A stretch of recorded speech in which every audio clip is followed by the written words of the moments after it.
Hello and welcome to China Forum, the leading program for discussing the latest in trends and development in modern Chinese culture, politics, economics, and social issues. My name is Shannon Tiezi, and I'll be your moderator for our program today. Today on China Forum, we'll be exploring China's military development, a topic that has attracted a lot of attention both here in the US and around the world. We're joined today by Dr. Philip Saunders, the director of the Center for Study of Chinese Military Affairs at the National Defense University. Dr. Saunders previously worked at the Monterey Institute of International Studies, where he served as director of the East Asia Non-Proliferation Program from 1999 to 2003. Dr. Saunders has conducted research and consulted on East Asian security issues for Princeton University and the Council on Foreign Relations, and he previously worked on Asia policy issues as an officer in the United States Air Force. Dr. Saunders, thank you for joining us today. Thanks, Shannon. Happy to be here. We're glad to have you here. We're going to be discussing a very important topic, China's military development. Before we get into what China's doing now, we're going to have to go back to give our viewers some context. To bring our viewers up to speed, could you give a brief overview on the modernization of China's military over the past 20 years? What was the state of the Chinese Army, Navy, Air Force in around the 1990s, and what changes have been taking place since then? Sure. Well, China started with, their military really started as a revolutionary army in the period in the 1940s, and then got a lot of assistance in building the foundations of a modern military from the Soviet Union. But that all stopped in 1960, so they were in a period for 25 years where they were really cut off from the rest of the world and became very backward in that time. And in the 90s was the period when they finally started to take military modernization seriously and start to explore buying new modern systems from the Russians and trying to bring their own aircraft and tanks and other military systems up to international standards. But at that point, it was a ground force dominated military, which it still is today, an air force that was flying 1950s design Soviet planes and a couple more modern ones, a Navy with basically obsolete technology, and just starting to take the steps of exploring what are the types of weapons that a modern military operates and how do you operate them.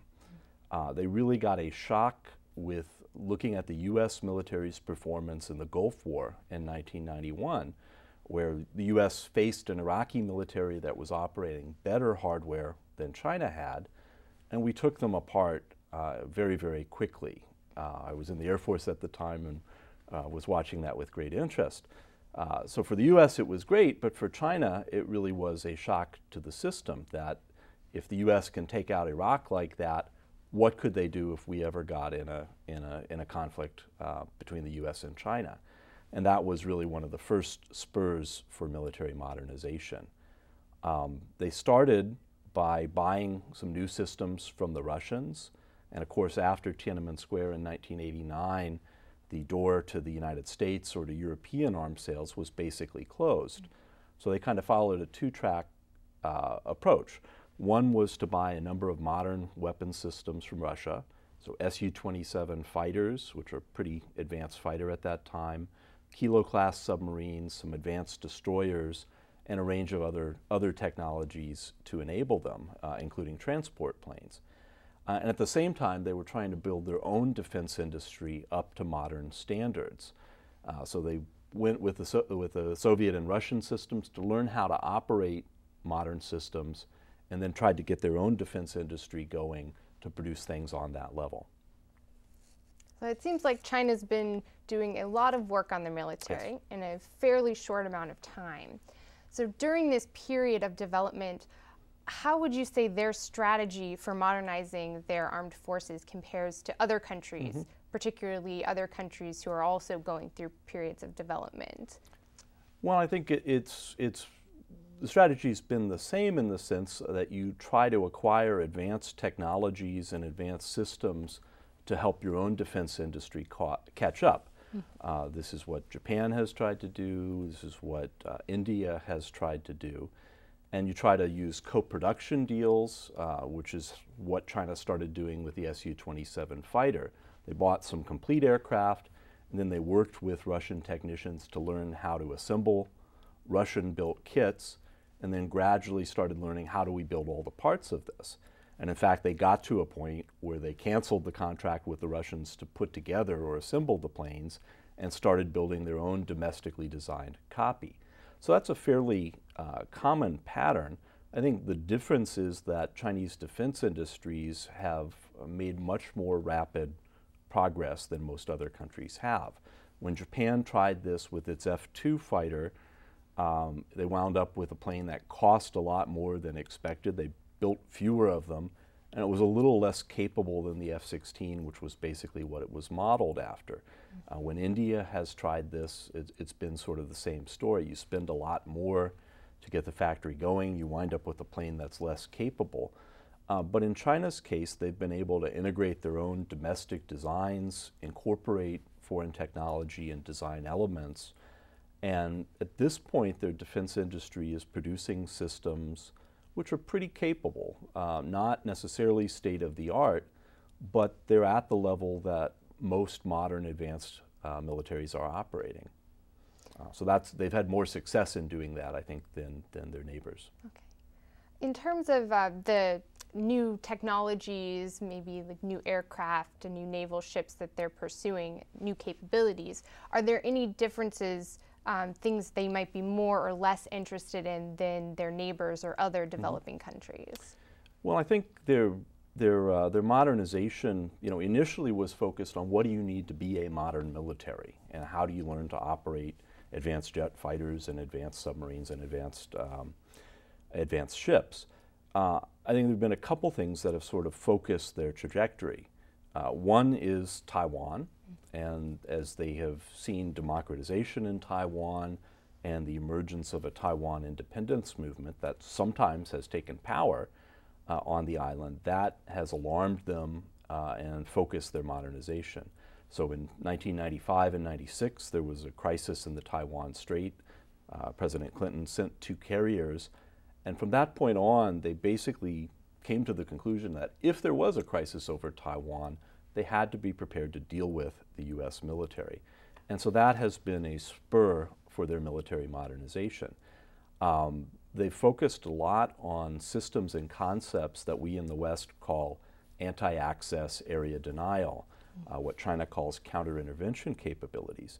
And these are basically systems designed to make it costly and risky and dangerous for another military to operate close to China's coast. So push them back further away, delay their ability to intervene.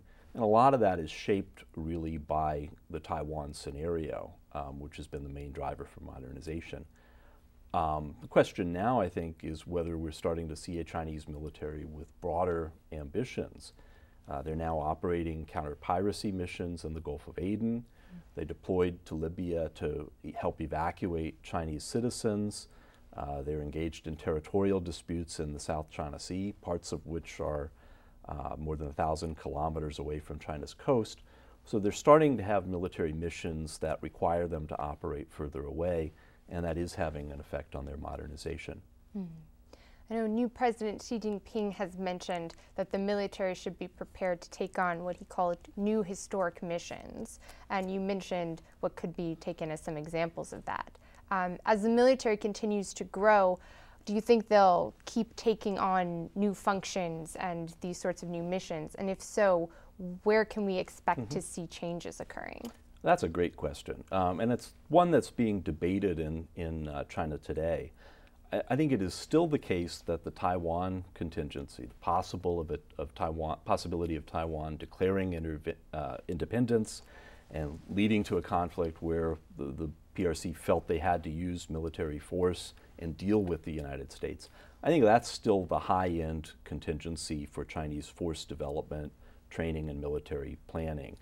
But the new historic missions have some different things to them. Part of it is, a key part of it is continued military loyalty to the party, so there's a political dimension to it. But other parts are focused on the military's role in peacetime and helping to serve the public and the domestic economy, for example, in disaster relief. There's an earthquake that just happened in Sichuan, as happened in 2008, and the military is heavily involved in getting relief supplies, doing air transport, doing helping to get people to safety, helping to feed them. That's the kind of part of the new historic missions that has more of a domestic focus. The other part is serving China's national interests and national economic interests. And one consequence of China's development pattern is increasingly they're an international investor. More than $100 billion invested around the world. A lot of that is in Asia, but parts of that are in Latin America, Africa, the Middle East, Europe, and other places. And if things go wrong there, there's now a large Chinese footprint in terms of money, in terms of people. How do you protect them? How do you get them out of a danger spot? China is a global trading power. That means they're dependent on sea lanes of communications. It's partly the piracy threat in Somalia and the Gulf of Aden. That's partly why the Chinese Navy is there now. So these are types of missions that go beyond China's borders and even can have a global range. And that's something the PLA is thinking about now. Well, what kind of transportation do we need to be able to get there? Do we need to be able to fight when we get there? Or is it pirates, or is it something more serious than that? And that's a debate going on right now in the military. One of the new things that Xi Jinping said in the Party Congress is that China's a maritime power now. And that implies a greater priority on naval modernization and naval power projection. That's important for things like evacuating citizens, but it's also important for protecting sea lanes of communication and protecting China's maritime claims in the South China Sea and the East China Sea. Right. And going along with that, we've recently seen China's first commissioned aircraft carrier, the Liaoning, which some have taken as a sign that China's seeking a global presence, a global military naval presence. Do you think that China would like to have the same sort of global military influence as the US has, or do they have more limited goals for their military capabilities? I think the goals are more limited, at least for the next 20 to 30 years. And China's economic interests are expanding. There is a dependency on oil coming from Africa and from the Persian Gulf. And if you talk to PLA Navy people, they're conscious of that dependence and they see that as a potential military mission. But the problem is to really defend those sea lanes against another hostile power. That takes a much more capable Navy and one that can go out a lot further and fight than China has now. And it's not likely to develop that capability for quite a time. What I think the carrier we see today is an effort, as they did in the 90s, to learn how to operate a new significant piece of military technology. So they bought it from the Ukrainians, they have refitted. It's probably going to go on its first cruise this year. But I think initially it's not going to be put in any kind of combat situations. You'll see it doing military diplomacy, you'll see it doing exercises, you'll see it doing port visits, these kinds of things, playing more of a symbolic role than a combat role at first.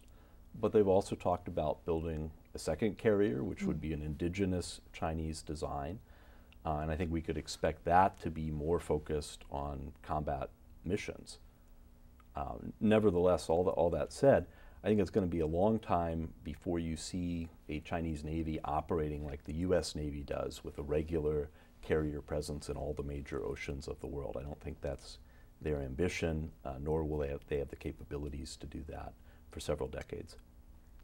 So as China's military continues to modernize quite rapidly, and as you mentioned earlier, in some ways more effectively than its neighbors, it seems like the balance of military power is shifting in the Asia-Pacific region, which is especially worrisome for some, given that China has territorial disputes with many countries in the region.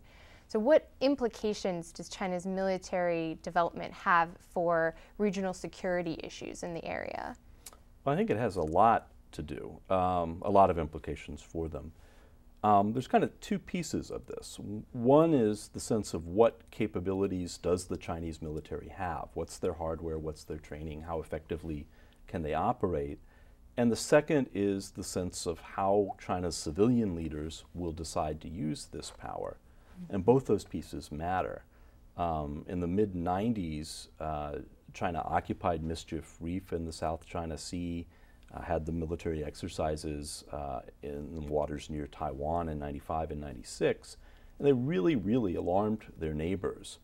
And the alarm was both about an increase in capability, but also Chinese willingness to use that capability to intimidate their neighbors. That sparked a great deal of concern about a China threat, and China really pulled back, and we saw them continue to build capability, but be very restrained in how they used it. And I think the concern over the last couple years is that restraint coming off? We've seen more military exercises in the South China Sea. We've seen a somewhat more assertive use of both military and paramilitary forces. And there seems to be a lot of hawkish talk out of generals who are not necessarily, the ones talking are not necessarily the ones making policy, but it is alarming to a lot of the neighbors. And so now it's a combination of a great deal more capability and concerns about how China is going to use it. And when Chinese leaders are talking about the need to protect their maritime territorial claims, and the Chinese Navy is tooling around in those waters to demonstrate that it can get there, that's a lot more alarming to countries in Asia. And some of those are U.S. friends and allies, and they're starting to ask questions about what this means for them. What does it mean for the U.S. military ability to operate in Asia? So what aspects of China's military are most concerning for U.S. policymakers? When they look at China, what do they see that is most causing them concern? Well, I think I talked a little bit earlier about anti-access and area denial capabilities. This is a range of things. It's conventional submarines that could potentially attack U.S. Navy ships coming to the Western Pacific. It's an anti-ship ballistic missile, which China was the first country to really seriously research and seems to have done some testing of. Well, that's intended to strike U.S. carriers in the Western Pacific. It's much more effective cruise missiles, which pose a threat to U.S. ships. It's an Air Force and surface-to-air missiles that are more capable systems and a longer range. So it's not necessarily any single thing, but it's kind of the cumulative effect of all that, and also the ability to strike U.S. bases in Asia with ballistic missiles or cruise missiles. And when you add all that up, it's not that any single system can keep the U.S. military out of Asia, but collectively they make it more costly and more risky to operate. And the closer you get to the Chinese coast, the more costly and risky it is.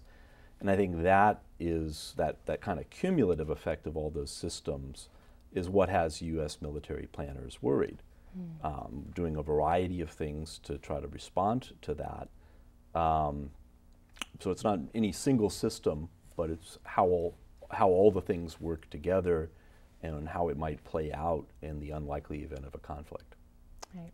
And the Obama administration has repeatedly stated its intention to keep the U.S. presence strong and even increase it in the Asia-Pacific region, which obviously leads to an increased potential for friction, competition, even conflict between the U.S. and Chinese militaries. What are the potential areas you see where there could be tension between these militaries, and how likely do you think this is to become a major problem? Well, I think the competitive dynamics are clear, but it would be wrong to think about it just as a military thing. It's political as well. And I think a clear point is that there's a demand in Asia for reassurance from the United States that we will remain engaged politically, economically, militarily. And on the military side, that means having the capabilities and the will to operate in that environment. So the military piece of it is demonstrating that. The Obama administration has talked about this in terms of a rebalance to Asia, And that's not just a military thing. It's a recognition that U.S. economic, security, and political interests really are very important in this part of the world. We haven't been doing as much as we could or should, and the rebalance is an effort to focus the whole of the U.S. government on increasing our diplomatic presence, on increasing our trade and investment with the region. And there's also a security piece, which is demonstrating our military capability and will. Part of that involves redeploying some assets from Europe to Asia, especially naval forces. As part of that, we've said 60% of our naval major surface combatants are going to be based in Asia. We're making use of Guam. We're basing things in Hawaii and on the West Coast. And that's not aimed at China, but it is partly a consequence of Chinese military modernization and the fears that it has aroused in their neighbors, and they're coming to us for reassurance. A lot of that activity is focused on Southeast Asia, which is a region we've relatively neglected. We don't have permanent bases there. We've got a little detachment in Singapore that does logistics, but we don't have bases on the Philippines anymore. So part of it is finding ways to support a more active presence there, and not just doing hardcore military missions, doing military diplomacy, doing engagement with other militaries in the region, being present in case there's a need to do humanitarian affairs and disaster relief, things like the tsunami that affected Burma and Indonesia, but wanting to have the infrastructure that will support a more regular presence. And I think it's the sense that that reassures countries in Asia, demonstrates our continued commitment to the region, and it does so in a cost-effective way that's not provocative. Okay. You mentioned earlier that a lot of countries in the region are a little wary of Chinese intentions. And China, of course, is also wary of U.S. intentions. They're suspicious of this rebalancing and the increased U.S. military presence. But it seems like both governments are trying to bridge that gap. They're trying to increase cooperation. And recently, General Dempsey visited China to try to increase dialogue between the two militaries. So what are the potentials for increased cooperation in the region? Sure. Well, I think you can think about it at the global and the regional level. And if you look at a global level, the U.S. and China have a lot of common interests. We want a global economy that works. We want a global trading system that's open. We're concerned about proliferation in the Middle East, especially in Iran. We want to keep sea lanes open and a flow of oil. And so if you look at it broadly, there's a lot of global interests where the U.S. and China really do share very important common interests and want to work together. I think a lot more of the friction is at the regional level. And I think part of General Dempsey's agenda in Asia was to talk to the PLA about this, talk to the Chinese leadership, and try to find ways where we can work together more effectively. One piece of that is dealing with North Korea and the potential for dealing with their nuclear program, the potential for provocations, and the very harsh rhetoric that's been coming out of there. I think that's a common concern to the United States and to China, that this not lead to a conflict. So that's that's an example of cooperation. Part of it is looking for ways that the militaries can work together on behalf of common objectives. So we've done a counter-piracy exercise. Last time it was a tabletop. They agreed to go forward with a real at-sea exercise for the next time. Similarly with humanitarian affairs and disaster relief, that was a tabletop. Now we want to get actual forces looking at how they can work together.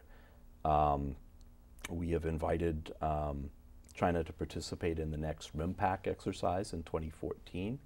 So I think we're trying to show that there are common interests in the region and that there are ways U.S. and China can work together and our two militaries can work together. And there seems to be more receptiveness to that on the Chinese part than was the case in the past. That's a good thing from my point of view. Yeah. As China moves into a period of new leadership under Xi Jinping, there's been a lot of talk about domestic economic reforms in China. it seems like they're going to try to purposefully slow their growth and make it what they call more meaningful growth. Given this and a potential for a more domestic focus on the economy, do you think that China's military is going to see a slowdown in the rate of growth? And we know their growth has been astronomical, so a slowdown would still be substantial. But what do you see for the prospects of China's continuing modernization? Well, certainly economics are a critical issue for the Chinese leadership. That's continuing to provide economic growth and raise living standards is a key part of the Communist Party's legitimacy and legacy today. And it's always the case that the Chinese leadership is more focused on domestic things. But today, domestic things are interconnected with international things because China's such a global trading power and is dependent on imports of energy and other things. So I think as they try to do the economic reforms and rebalance more toward increased consumption and less in investment, they do expect that to produce a slowdown. And I think that will probably affect the Chinese military budget. I think what we've seen in recent years, last 4 or 5 years, is the budget's basically been pegged to GDP, that the central government spends a certain amount more each year, 5, 6, 7%. And that's about what the PLA budget has been going up, that amount. So if growth slows, I think we'll see overall government spending slow in China, and that should also mean a decline in the PLA budget. Now, if there's a crisis, an economic crisis, and things go a lot worse, then the Chinese leadership will have to make some hard choices about this. We're almost out of time, but very quickly before we go, can we expect, or should we expect, to see a change in the global balance of power, especially between the US and China in the military realm in the next 20, 30 years? I mean, it's China's economic growth that is really the foundation for their increased power and their increased influence around the world. And that's what's underpinning their military modernization. I think you will see a Chinese military that's certainly more active and capable in Asia and starting to be more active in other parts of the world. But I think it's going to be a long time, and probably more than 20 years, before you will see a Chinese military that is willing to go out of Asia to deploy and operate in a combat environment in another region of the world. It takes an awful lot to do that. At this stage, they're still making baby steps and doing it in an environment where nobody's really opposing them. So it'll take a long time to get there. Great. Well, thank you so much for joining us, Dr. Sanders, and for sharing your expertise on China's military. And thank you also to our viewers at home for tuning in. We'll see you next time on China Forum.